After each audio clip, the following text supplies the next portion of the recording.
सोलापूरमध्ये तर अनेक वर्षांपासून एअरपोर्ट होतं, पण ते एअरपोर्ट चालत नव्हतं। एअर सेवा सुरू झाली, ती 7 दिवसात बंद झाली। 2009 साली सुरू झाली, मग ती पुन्हा बंद झाली। आणि मग अशा परिस्थितीमध्ये 2014 नंतर आम्ही हा प्रयत्न सुरू केला की मोदी सरकार आहे, निश्चितपणे या ठिकाणी विमान सेवा सुरू होईल। 2014 पर्यंत म्हणजे 50, 60, 70 वर्षात 10 कोटी आणि गेल्या 10 वर्षामध्ये विमानाने फिरलेल्या लोकांची संख्या झाली अतिरिक्त 23 कोटी।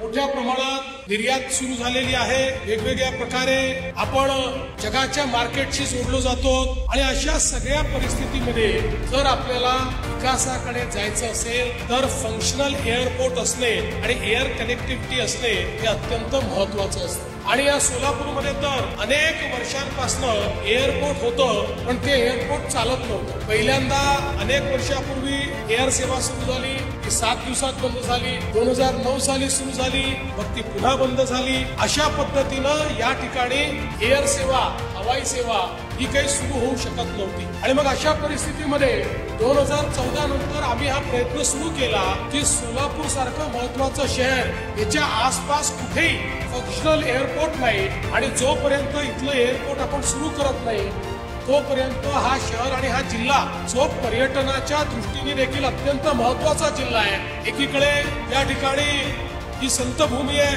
पंढरपूरला पांडुरंग आहे, इकडे सिद्धरामेश्वर आहे, बाजूला या ठिकाणी आई तुळजाभवानी आहे। सगळी शक्तीपीठ जिथे आहे त्या ठिकाणीही एअर कनेक्टिव्हिटी नसली तर जी काही भक्त मंडळी देशभरातून यायची असतात ती येत नाहीत किंवा त्यांच्या येण्याचा ओघ हा कमी होत असतो। आणि म्हणून हे एअरपोर्ट सुरू केलं पाहिजे हा प्रयत्न आम्ही सुरू केला। आम्ही सांगितलं काळजी करू नका, हे मोदी सरकार आहे, निश्चितपणे या ठिकाणी विमान सेवा सुरू होईल आणि आपली पहिली विमान सेवा सुरू झाली। मुळातच मोदीजींनी या देशामध्ये विमान सेवेचं महत्व हे समजून घेतलं, एअरपोर्टचं महत्व समजून घेतलं आणि आमच्या सरकारने निर्णय घेतला।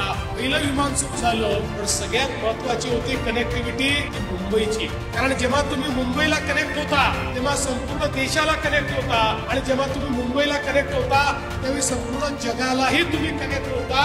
आणि म्हणून मुंबईची कनेक्टिव्हिटी ही यातलं अत्यंत महत्वाचं होतं। तर रामेश्वराच्या नगरीमध्ये जे पहिलं उडान होत आहे त्या पहिल्या उडानाला मला उपस्थित राहायचं होतं, पण आज मात्र या ठिकाणी आलो, याचा मला अतिशय आनंद आहे।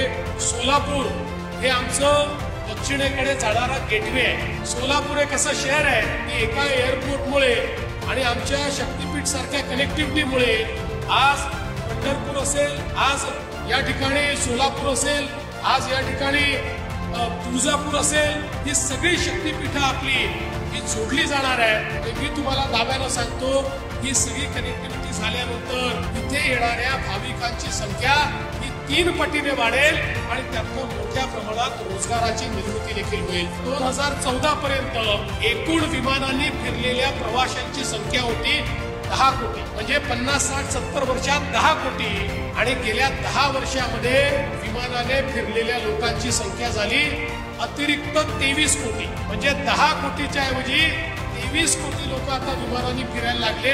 जे सामान्य माणसालाही विमानाचं स्वप्न हे दाखवण्याचं काम मोदीजींनी केलंय। त्यामुळे काही झालं तरी आता सुरू झालेली ही सेवा फक्त होऊ नये ही काळजी आपल्याला घ्यायची आहे। आपण जे विमान उतरवतोय ते तर महत्वाचं आहेच, पण जे मोठं बोईंगचं विमान असतं तेही सोलापूरला उतरलं पाहिजे। या दृष्टीने पुढच्या काळामध्ये काही आम्ही गोष्टी हातामध्ये घेणार आहोत। नाईट लँडिंगही झालं पाहिजे हेही आपल्याला हातामध्ये घ्यायचं आहे। त्यातही आपल्या सगळ्यांचं सहकार्य हे आम्ही मागू, ते मिळेल आम्हाला विश्वास आहे। की पुन्हा एकदा आजच्या विमान सेवेचं या ठिकाणी स्वागत करतो आणि सोलापूरकरांना ही विमान सेवा अर्पण करून माझे 2 शब्द संपवतो। धन्यवाद। जय हिंद, जय महाराष्ट्र।